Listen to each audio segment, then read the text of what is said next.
لاکھو صاحب ٹائم دینے کا بہت شکریہ، اللہ آپ کو جزائے خیر دے۔ بتائیے گا کہ سالار کا انتخاب کون کرتا ہے؟ جی بسم اللہ الرحمن الرحیم۔ جمعیت علماء اسلام کے دستور کے مطابق مجلس عمومی جو JUI کی ہوتی ہے، جس سطح کی ہوتی ہے، وہ امیر اور ناظم عمومی کا انتخاب کرتی ہے۔ امیر اور ناظم عمومی بقایا اپنی مجلس عاملہ کی نامزدگی کرتے ہیں۔ تو سالار بھی مجلس عاملہ کا حصہ ہے، ایک رکن ہے۔ تو چونکہ ہماری نامزدگی ہے جو مرکزی امیر اور مرکزی ناظم عمومی باہمی مشورے سے کرتے ہیں۔ تو سالار میں کن اوصاف کا ہونا ضروری ہے؟ کتنی تعلیم ہونا ضروری ہے؟ جی یہ تو دستور کے اندر اس میں یہ ہے کہ وہ راسخ العقیدہ ہو، جمعیت علماء اسلام کا رکن ہو، صوم الصلاۃ کا پابند ہو، چاک و چوبند ہو، تو اس کو جو ہے سالار بنایا جا سکتا ہے۔ کتنی مدت کے لیے ہوتا ہے؟ یہ 5 سال کے لیے ہوتا ہے۔ 5 سال کے لیے ہوتا ہے۔ اچھا یہ بتائیے، انصار الاسلام کے پوری تنظیم میں کارکنان کی تعداد کتنی ہے؟ تقریباً کوئی 30 لاکھ ہے۔ 30 لاکھ؟ 30 لاکھ آپ بہت بڑی بات کر رہے ہیں۔ کارکنان۔ مدارس کے طلبہ بھی اس میں ہوتے ہیں؟ جی وہ مدارس کے طلباء کے لیے الگ ہے تنظیم جمعیت طلباء اسلام۔ یہ جمعیت علماء اسلام جس میں مختلف شعبہ زندگی سے تعلق رکھنے والے لوگ ہوتے ہیں، وہی جو ہے جمعیت علماء اسلام کے رکن بنتے ہیں۔ سالار کی تنخواہ کتنی ہوتی ہے؟ آپ نے شاید سوال میرے خیال میں جو کیا وہ رکن کے لیے کیا۔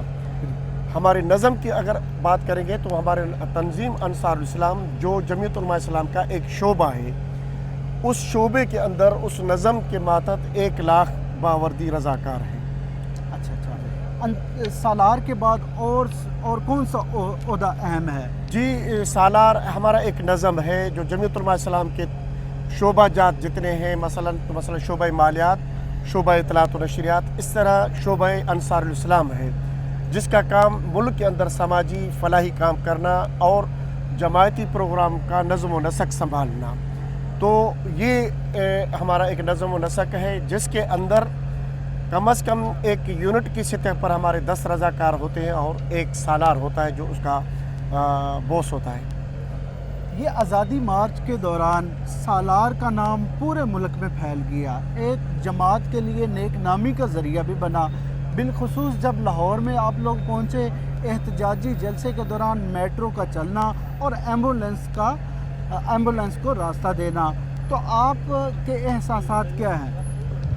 جی بالکل، جو پروپیگنڈا اور پوری دنیا کے اندر جو ہماری شکل و شبہات پیش کی گئی، وہ انتہائی افسوس کے ساتھ کہنا پڑتا ہے، جس میں میڈیا کا بھی رول تھا، تو لیکن اس سے زیادہ کئی حکمران طبقے کا تھا جنہوں نے انصار الاسلام کی ایک ایسا پوری دنیا کے اندر کانسیپٹ چھوڑا کہ یہ ایک ٹیررسٹ اور دہشت گرد تنظیم ہے۔ حالانکہ ہمارے نظم کا جو بنیاد ہے وہ حضرت شیخ الہند رحمۃ اللہ علیہ نے رکھا تھا، اور حضرت شیخ الہند رحمۃ اللہ علیہ نے جمعیت علماء ہند سے پہلے جمعیت الانصار کا بنیاد رکھا تھا دہلی کے اندر۔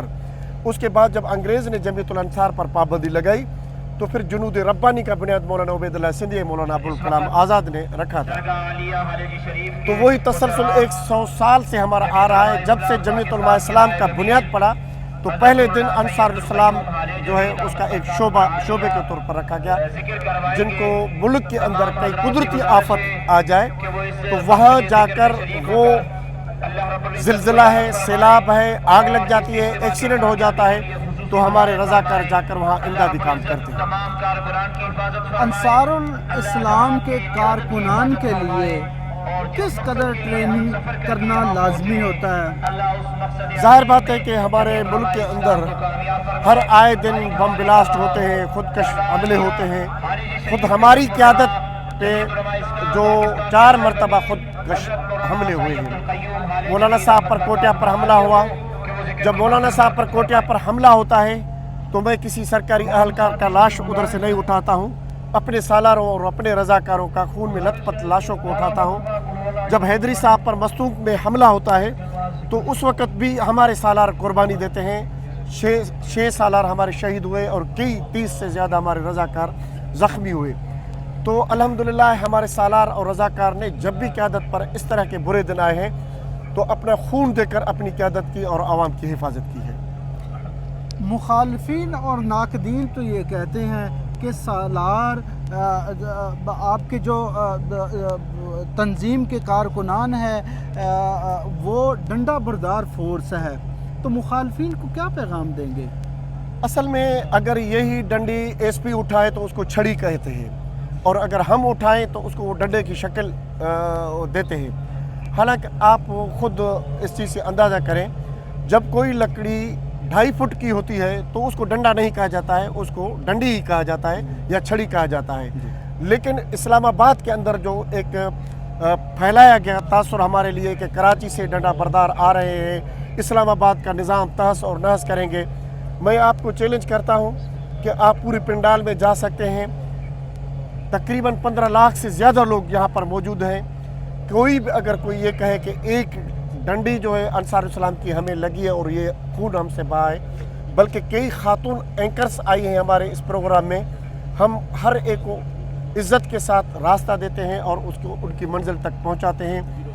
ظاہر بات ہے 15 لاکھ کا کراؤڈ ہے، اس کراؤڈ کے اندر ساتھی یعنی قدرتی طور پر ان کا فوتگی بھی ہو جاتی ہے، زخمی بھی ہو جاتے ہیں، دیوار سے کہیں گر بھی جاتا ہے۔ صبح بھی اس طرح کا کوئی واقعہ ہوا تو وہاں پر انصار اسلام کے ساتھی وہاں سے ان کو اٹھا کر اور ان کی امداد دے دیں۔ لیکن یہ جو ڈنڈا بردار، اگر گورنمنٹ اس کا لائسنس رکھے، جس طرح ویپن کا رکھا ہے، جس طرح تمام جتنا اصل ہے ان کے لیے رکھا ہے، اگر یہ کہتے ہیں کہ یہ خطرناک چیز ہے تو میں گورنمنٹ کو کہوں گا، انتظامیہ کو کہوں گا اس کا لائسنس رکھے کہ کوئی بھی پاکستان کے اندر کوئی ڈنڈی نہ اٹھائے اور وہ لائسنس اس کا رکھے۔ اگرچہ اس کا لائسنس نہیں ہے تو اس کی معنی یہ ہے کہ یہ کوئی خطرہ نہیں ہے اس چیز سے، یہ صرف ہی صرف اپنی پبلک کو، ظاہر بات ہے کہ اتنے بڑے کراؤڈ کو ہم ہاتھوں سے تو نہیں روک سکتے ہیں اور نہیں ڈنڈی کا استعمال کر سکتے ہیں، لیکن ایک سائیکو کے طور پر ہم اس چیز کو اٹھاتے ہیں تاکہ پبلک کے اوپر روب بھی رہے اور وہ نظم و ضبط کا بھی مظاہرہ کرے۔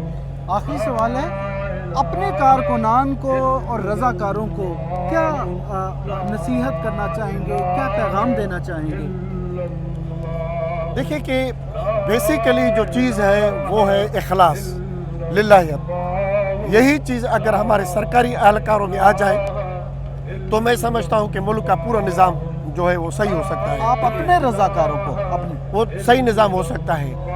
یہ میں ان اداروں کے لیے ایک میسیج دیتا ہوں جو بڑی سے بڑی تنخواہیں بھی لیتے ہیں لیکن ملک کے سسٹم کو، نظام کو نہیں چلا پا سکتے، لیکن پورے ملک کے اندر جو ہماری پاکستان کی پولیس ہے، مختلف صوبوں کی جو پولیس ہے، کیپٹل کی جو پولیس ہے، اس کے لیے آپ خود اندازہ کریں کہ کیا کانسیپٹ ہے، لوگ اس کو کس نظر سے دیکھتے ہیں۔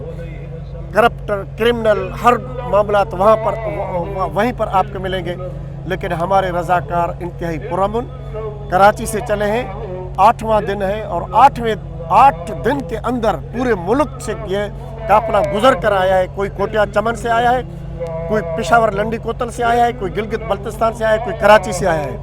یہاں تک ہزاروں کلومیٹر سفر کر کے اس پورے لاکھوں کے قافلے کو پرامن طریقے پر منزل تک پہنچانا اور کسی بھی درخت کا پتا نہ ٹوٹنا، کوئی شیشہ نہ توڑنا، تو میں سمجھتا ہوں کہ یہ انصار کا خلوص ہے، یہ اس کی محنت اور لگن ہے جس کی بنا پر یہ سب کچھ ہوا ہے۔ میں اپنے ان رضاکاروں اور ان سالاروں کو کہوں گا کہ مشکل حالات آتے ہیں، مشکل وقت آتا ہے، جس طرح اس پروگرام سے پہلے پوری دنیا کے اندر امریکی چینلز، انڈیا چینلز اور سب ہمارے اوپر پھوٹ پڑے کہ یہ ٹیررسٹ اور دہشت گرد اور ڈنڈا بردار جماعت ہے، لیکن ہم نے ثابت کر کے دکھایا کہ ہمارا یہ جو نظم ہے وہ صرف اللہ کی خاطر ہے، اللہ کی خاطر ہے اور اللہ کی رضا کے لیے ہے۔